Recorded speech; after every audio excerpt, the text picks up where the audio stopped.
नहाण वाला काम नहीं होंदा, नहाण वाली शर्त मैं कौन जाना है। भाई सरपल्ली सर्जन डॉक्टर यही जाना है। मरीज आए खड़े अगे भी। डॉक्टर की फीस 200 मैं कि 1000-1500 रुपया फीस होंगी तो हस्पताल मैं दिन तैयार हो जाना सीगा। ਹੁਣ ਚੱਲਦੇ ਆ ਸ਼ਹਿਰ ਨੇੜੇ ਹੀ ਆ, ਤਕਰੀਬਨ 2 ਕਿਲੋਮੀਟਰ ਹੈ ਇੱਥੋਂ।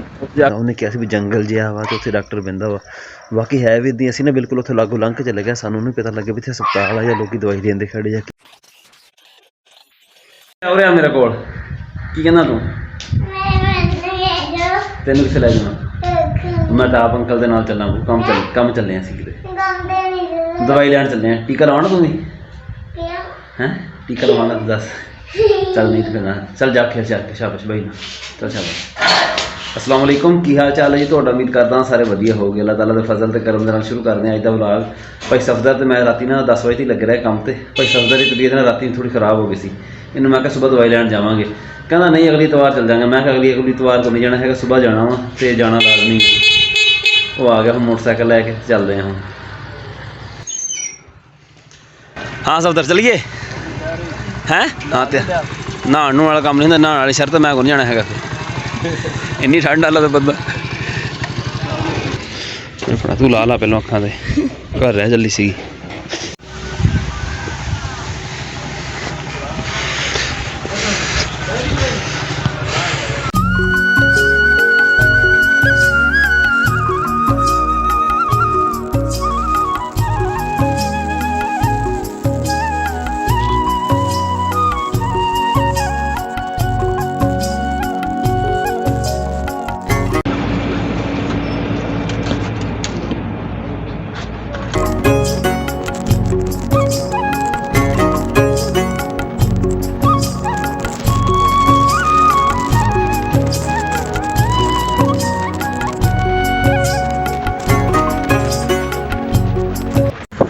चालीस की स्पीड उधर करता था पेट्रोल दादा ने किसे लाया है मोटरसाइकिल ने ब्रेक लाएगा ना तो गड्डी बढ़ाऊंगी अगली आहो अगली बस जान दे यार पूरी करे कर।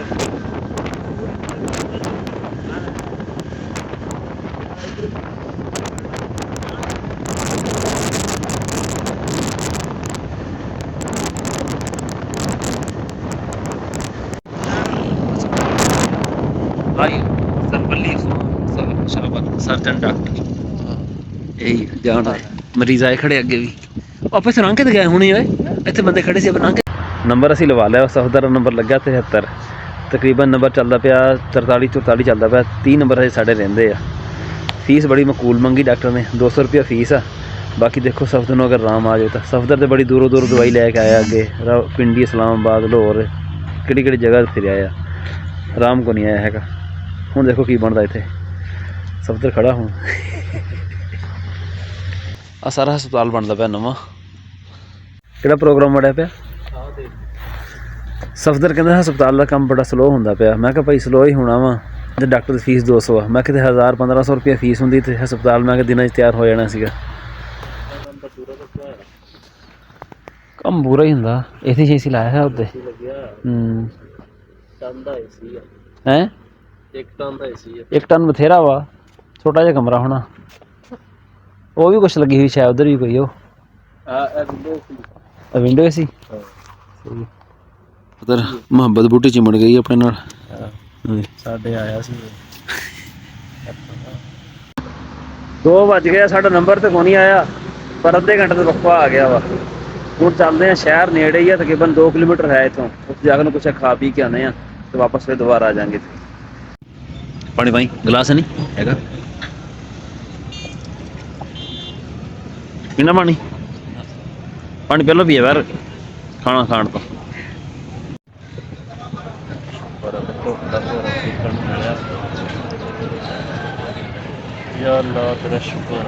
दूसरी साइड तो मेरी साइड तो अंधेरा वा नजर भी कुछ नहीं मोबाइल नहीं बस ठीक बैठा रहे।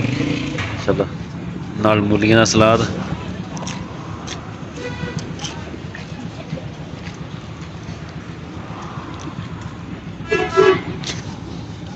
बिस्मिल्लाहिर्रहमानिर्रहीम।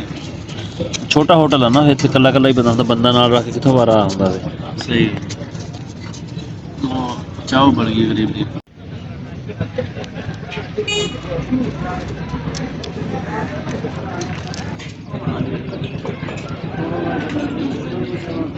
रोटी खाए नु छड़ दो ਕਿਹੜਾ ਆ ਜਾ ਪੁੱਛਦਾ ਨੰਬਰ नहीं है ना हाँ पूछ रहा नंबर कितना चला ਕਿਹੜੇ ਨੂੰ ਚੱਲਦੇ ਪਏ ਜੇਠ ਦਵਾਈ ਅਸੀਂ ਲੈ ਲਈਏ 4:30 ਹੋ ਗਏ ਦਿਨ ਚੁੱਪੜ ਜਾਣਾ ਸਾਰਾ ਅੱਧਾ ਘੰਟਾ ਰਹਿ ਗਿਆ ਸਾਨੂੰ ਘਰ ਜਾਂਦੇ ਨੂੰ ਤਕਰੀਬਨ ਨਾ 1 ਘੰਟਾ ਲੱਗ ਜਾਣਾ ਸਭ ਤੋਂ ਉਹ ਪਿੱਛੇ ਖੜਾ ਕੋਟ ਸ਼ੋਟ ਪਾਉਂਦਾ ਆਪਣਾ ਹਾਂ ਕੋਈ ਫਰਕ ਪਿਆ ਹੈ ਓਏ ਫਰਕ ਪੈ ਗਿਆ ਕੋਈ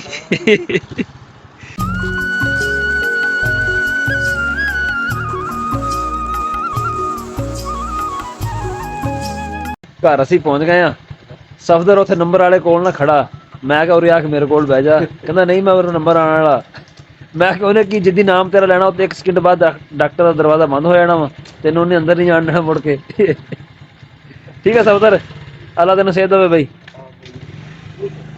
ਸਾਨੂੰ ਨਾ ਘਰ ਆਇਆ ਨੂੰ ਨਾ 1 ਘੰਟਾ ਹੋ ਗਿਆ ਪਰ ਠੰਡ ਜਿਹੜੀ ਨਾ ਹਜੇ ਤੱਕ ਉਤਰਨ ਨਹੀਂ ਡਈ ਹੈਗੀ ਜਿਸ ਬੰਦੇ ਨੇ ਸਫਦਰ ਨੂੰ ਦੱਸਿਆ ਸੀ ਨਾ ਵੀ ਫਲਾਣੀ ਜਗ੍ਹਾ 'ਤੇ ਡਾਕਟਰ ਬਹਿੰਦਾ ਉਹਨੇ ਕਿਹਾ ਸੀ ਵੀ ਜੰਗਲ ਜਿਹਾ ਵਾ ਅਤੇ ਉੱਥੇ ਡਾਕਟਰ ਬਹਿੰਦਾ ਵਾ ਬਾਕੀ ਹੈ ਵੀ ਇੱਦਾਂ ਅਸੀਂ ਨਾ ਬਿਲਕੁਲ ਉੱਥੇ ਲਾਗੋਂ ਲੰਘ ਕੇ ਚਲੇ ਗਿਆ ਸਾਨੂੰ ਨਹੀਂ ਪਤਾ ਲੱਗਿਆ ਵੀ ਇੱਥੇ ਹਸਪਤਾਲ ਆ ਜਾਂ ਲੋਕ ਦਵਾਈ ਦੇਂਦੇ ਖੜੇ ਜਾਂ ਕੀ ਮਸਲਾ ਕੁਛ ਵੀ ਇੱਦਾਂ ਦੀ ਕੋਈ ਗੱਲ ਵੀ ਸਾਡੇ ਨਾ ਸਮਝ 'ਚ ਨਹੀਂ ਆਈ ਫਿਰ ਅਸੀਂ ਸ਼ਹਿਰੋਂ ਜਾ ਕੇ ਅੱਗੇ ਪੁੱਛ ਕੇ ਦੁਬਾਰਾ ਫਿਰ ਵਾਪਸ ਆਏ ਸ਼ਹਿਰ ਵੀ ਪਹਿਲਾਂ ਇੱਕ ਬੰਦੇ ਨੇ ਪੁੱਛਿਆ ਉਹ ਕਹਿੰਦਾ ਯਾਰ ਮੈਨੂੰ ਨਹੀਂ ਪਤਾ ਹੈਗਾ ਵੈਸੇ ਡਾਕਟਰ ਦੇ ਕਾਬਲ ਆ ਉੱਥੇ ਕਈ ਬੰਦਿਆਂ ਨੇ ਤਾਰੀਫ ਕੀਤੀ ਇਸ ਚੀਜ਼ ਦੀ ਵੀ ਡਾਕਟਰ ਕੋਲ ਨਾ ਆਰਾਮ ਆ ਜਾਂਦਾ ਡਾਕਟਰ ਹੈ ਪੱਠਿਆਂ ਦਾ ਅਤੇ ਜੋੜਾਂ ਵਗੈਰਾ ਦਾ ਨਾ ਬਾਕੀ ਸਾਡਾ ਅੱਜ ਦਾ ਵਲੌਗ ਇੰਨਾ ਹੀ ਸੀਗਾ ਉਮੀਦ ਹੈ ਤੁਹਾਨੂੰ ਪਸੰਦ ਆਇਆ ਹੋਵੇਗਾ ਕਮੈਂਟ ਕਰਕੇ ਜ਼ਰੂਰ ਦੱਸਿਓ ਜੇ ਕਿਸੇ ਨੇ ਡਾਕਟਰ ਨਾਲ ਰਾਬਤਾ ਸ਼ਾਬਤਾ ਕਰਨਾ ਹੋਵੇ ਤੇ ਉਹ ਜਿਹੜਾ ਪੈਨਾਫਲੈਕਸ ਲੱਗਿਆ ਸੀਗਾ ਉਹਦੀ ਵੀਡੀਓ ਵਿੱਚ ਹੈਗੀ ਉਹ ਤੁਸੀਂ ਦੇਖ ਲਿਓ ਆਪਣਾ ਨੰਬਰ ਸ਼ੰਬਰ ਉੱਥੇ ਹੈਗਾ ਹਰ ਚੀਜ਼ ਸਾਡਾ ਅੱਜ ਦਾ ਵਲੌਗ ਇੰਨਾ ਹੀ ਸੀ ਉਮੀਦ ਹੈ ਤੁਹਾਨੂੰ ਪਸੰਦ ਆਇਆ ਹੋਵੇਗਾ ਕਮੈਂਟ ਕਰਕੇ ਜ਼ਰੂਰ ਦੱਸਿਓ ਦੁਆਵਾਂ 'ਚ ਯਾਦ ਰੱਖਿਓ ਅੱਲਾ ਹਾਫਿਜ਼